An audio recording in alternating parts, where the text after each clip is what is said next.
এক সময় ছিল এই দেশে জাজেসদের ক্ষমতা, জাজেসরা পাওয়ার দেখিয়েছে বিকজ তারা মনে করত যে তারা চাকরি করছে না, তারা জনগণের অধিকার রক্ষা করছে। ডেকে চা খাওয়া, দেখা যে এই ছেলেটা কিভাবে চা খাচ্ছে, কিভাবে লয়ার বিহেভ করছে আমার সামনে, এসব দেখে অ্যাপয়েন্টমেন্ট হতো। এখন তো গণহারে ওর একটা সুব্রত ব্যাগ, তার একটা এলাকা আছে, সাদাত না কি নাম, তার একটা এলাকা আছে। তো আপনি তো ঢাকা শহর তো এখন বর্তমানে 4 জনের মধ্যে ভাগ করে দিয়েছেন। দে আর রানিং দ্য শো দের, আপনার তো কোনো ক্ষমতা নাই। আমরা তো সারাক্ষণ থাকি কোর্ট কাছারি নিয়ে, তো কোর্টের বা ইসের সমস্যা হচ্ছে যে আপনি যদি আপনার মাইন্ডে ইন্ডিপেন্ডেন্ট না হন তাহলে কিন্তু কোনোদিন আপনি বিচার করতে পারবেন না। স্টিল আই টেল ইউ, যখন খালেদা জিয়ার এটা বাড়ানো হলো 5 বছর থেকে 10 বছর, এই কোর্ট এইসবই তো কোর্ট ছিল না, অন্য কেউ ছিল।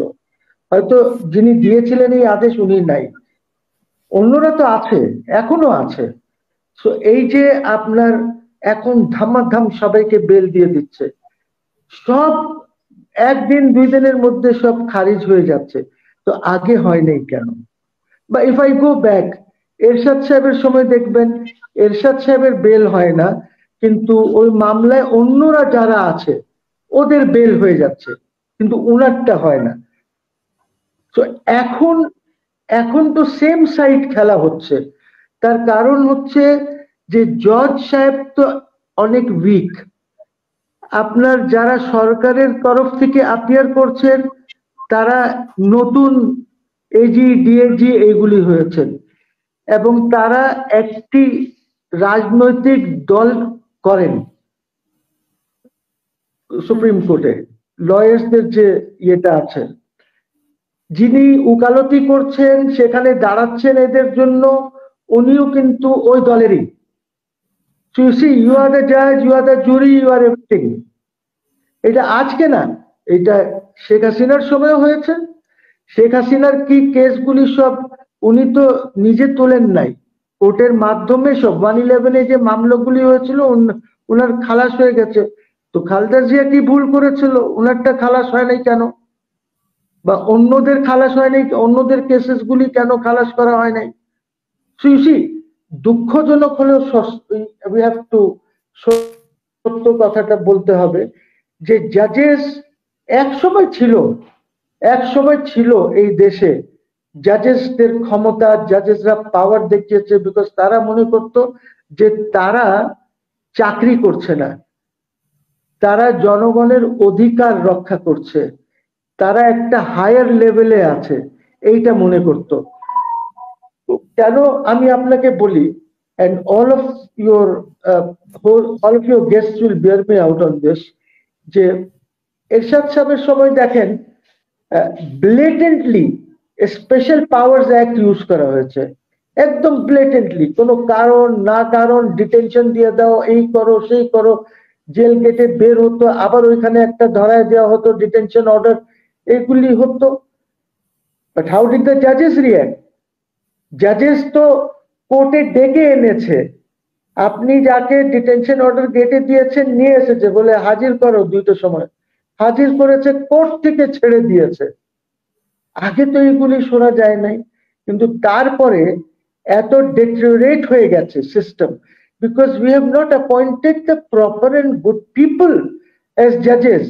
আমরা আমি বলি, ধরেন এরশাদ সাহেব, ওই জাস্টিস মনোয়ার উদ্দিন ছিলেন বাগেরহাটের, ঠিক আছে, উনি তো ওই প্রেসিডেন্ট ছিলেন জাতীয় পার্টির বাগেরহাটের, উনি তো জজ হলেন, কিন্তু জজ হয়ে উনি তো এমন কিছু কাজ করেন নাই। উনি যদি এমন কেউ আসতো উনি বলতেন আমি এম্বারেসড আছি, আমি আপনার মামলা শুনবো না। So you see, judges have to be honest in their minds. ওদেরকে ফিল করতে হবে যে আমি ইন্ডিপেন্ডেন্ট আছি। ওদেরকে ওই পতাকা, নতুন গাড়ি, সুন্দর 4000-5000 স্কোয়ার ফিটের বাড়ি দিয়ে দিলে তো হয় না, বিকজ ওদের মেন্টাল এবিলিটি ক্যাপাসিটি খুব কম। এই আপনাকে দেখতে হবে যে কি কারে জজ বানাচ্ছেন, ওর অ্যান্টিসিডেন্টস দেখতে হবে আপনাকে। আমি আপনাকে বলি, হাবিবুর রহমান সেলিম সাহেব হঠাৎ করে একদিন, আমি একটা মামলা করার পর 3-4 দিন ওনার কোর্টে আর্গুমেন্ট করলাম, শাহাবুদ্দিন সাহেব চিফ জাস্টিস আমাকে হঠাৎ করে উনি ডাকলেন, মামলা শেষ হয়ে যাওয়ার পর উনি আমাকে ডাকলেন, আমি গেলাম। আমাকে ওনার প্রশ্নগুলি শুনবেন, আপনি কোর্টে কিভাবে আসেন। প্রথমে তো আমি এক্সচেঞ্জ প্লেজেন্ট্রিজ, তারপরে যে আপনার ফ্যামিলিতে আর কেউ উকিল আছে কিনা, এগুলির পরে আপনি কোর্টে কিভাবে আসেন। আমি বললাম যে স্যার গাড়িতে আসি। গাড়ি কার? আমি বললাম আমার। আপনি নিজে চালান না ড্রাইভার? 3 দিন উনি আমাকে এইসব প্রশ্নগুলি করেছেন, বুঝছেন। কেন? আমাকে জজ বানাতে চেয়েছিলেন, ঠিক আছে, তো আমি মানা করে দিয়েছি। মানা করাতে উনি লতিফুর রহমান সাহেবকে বললেন যে আপনি একটু বোঝান ওকে। যাক এইসব, এই ধরনের কথাবার্তা হতো, ডেকে চা খাওয়া, দেখা যে এই ছেলেটা কিভাবে চা খাচ্ছে, কিভাবে লয়ার বিহেভ করছে আমার সামনে, এসব দেখে অ্যাপয়েন্টমেন্ট হতো। এখন তো গণহারে, এই যে আমরা দেখলাম 23টা অ্যাপয়েন্টমেন্ট হয়েছে জুডিশিয়ারিতে এই সরকারের সময়। ওরা কি মেজরিটি অফ দেম জজ হওয়ার মতন যোগ্যতা রাখে না? আমার তো ডাউট আছে, আই হ্যাভ মাই ডাউটস। কয়েকজন আছেন যারা কি হয়েছে, এটা তো এই সরকারই করেছে। কেন করতে গেল? এই সরকার আইন করে নাই কেন যে এইভাবে অ্যাপয়েন্টমেন্ট হবে? কারোর সাথে কথা হয় নাই। হু ইজ বিহাইন্ড দিস জানি না, বাট এই প্রবলেম তো আছে, এখনো হয়েছে, এই সরকারের আমলে হয়েছে। হয়তো তারা কনফার্ম হবে না, সেটা আরেক কথা, কিন্তু ইউ হ্যাভ মেড দেম জাজেস। সেখানে কোনো আইন উপদেষ্টার কোনো হাত আছে কিনা? আইন উপদেষ্টার পছন্দ অনুযায়ী সবকিছু হচ্ছে। অফকোর্স আমি তো যাদের হওয়ার কথা ছিল ওদেরকে সে হতে দেয় নাই। অনেক কিছু আছে এখানে, so there is a problem. আমাদেরকে এই জিনিসগুলি ঠিক করতে হবে। এই জন্যই কনস্টিটিউশনাল রিফর্মসটা খুবই দরকার।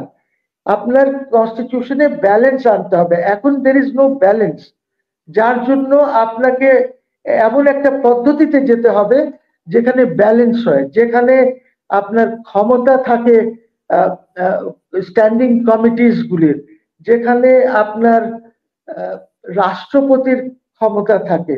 একদম কোনো ব্যালেন্সই নাই, একদম একদিকে এদিকে চলে যাচ্ছে আর একদিকের কাছে কোনো ক্ষমতাই নাই। He zero, he just goes to মাজার, মাজারে ফাতেহা পড়েন, আর তো কিছু করেন না, আর তো ওনার কোনো কামই নাই। তো এইভাবে তো দেশ চলবে না।